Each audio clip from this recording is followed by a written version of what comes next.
नमस्कार। आज बात करते हैं हिंदुस्तानी क्लासिकल म्यूजिक के दिल की धड़कन के बारे में। जी हाँ, हम बात कर रहे हैं तीन ताल की।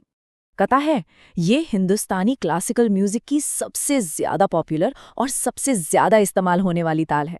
मतलब अगर आप कोई ख्याल सुन रहे हैं या कोई इंस्ट्रूमेंटल पीस, तो बहुत ज्यादा चांस है कि वो तीन ताल में ही होगा।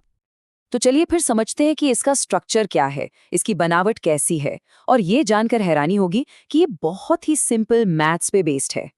बस एक नंबर याद रखना है, 16। तीन ताल का पूरा साइकिल 16 मात्राओं से बना है। यही इसका सबसे बड़ा आधार है। तो अब सवाल उठता है कि ये मात्रा आखिर है क्या? देखिए, आसान भाषा में कहें तो ये एक बीट है, ताल के साइकिल की सबसे छोटी यूनिट। बिल्कुल वैसे ही जैसे हमारे दिल की धड़कन होती है, एक एक बीट।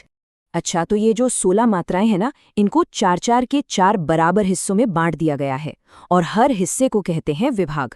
इसी स्ट्रक्चर की वजह से ताल को पकड़ना और फॉलो करना बहुत आसान हो जाता है।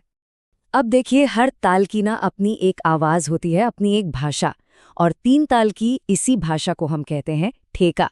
ये वो खास तबले के बोल हैं जो इस ताल को इसकी पहचान देते हैं। तो ठेका क्या हुआ? ये तबले के बोलों का एक फिक्स्ड पैटर्न है जो बताता है कि कौन सा ताल बज रहा है। तो चलिए अब तीन ताल के खास बोलों को सुनते हैं और समझते हैं। तो जो पहला विभाग है, यानी पहली चार मात्राएं, इसके बोल हैं धा धिन धिन धा। अब आता है दूसरा विभाग, मात्रा 5 से 8, और ये बिल्कुल पहले जैसा है। इसके बोल भी सेम है, धा धिन धिन धा। यहां से कहानी में एक छोटा सा ट्विस्ट है। तीसरा विभाग यानी 9 से 12 मात्राएं, इसके बोल थोड़े अलग हैं, धा तिन तिन ना।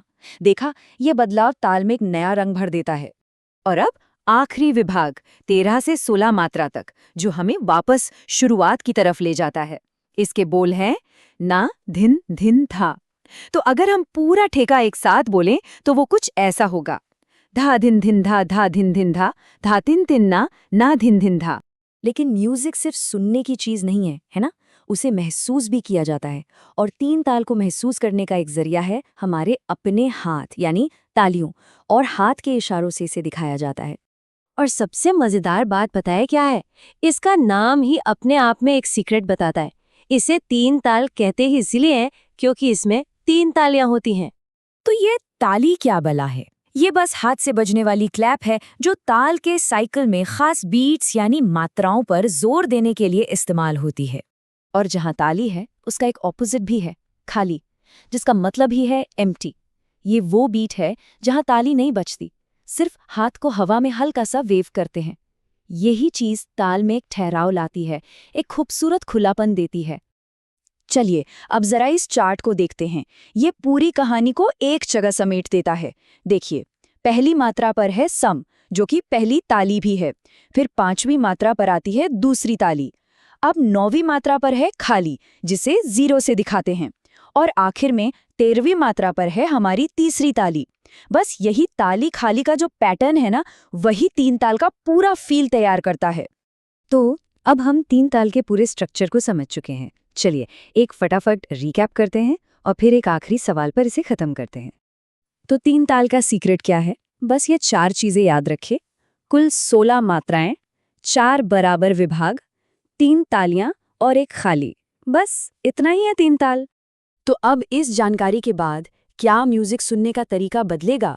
अगली बार जब कोई हिंदुस्तानी क्लासिकल कंपोजिशन सुने तो इन 16 मात्राओं को अपनी उंगलियों पर गिनने की कोशिश जरूर करें।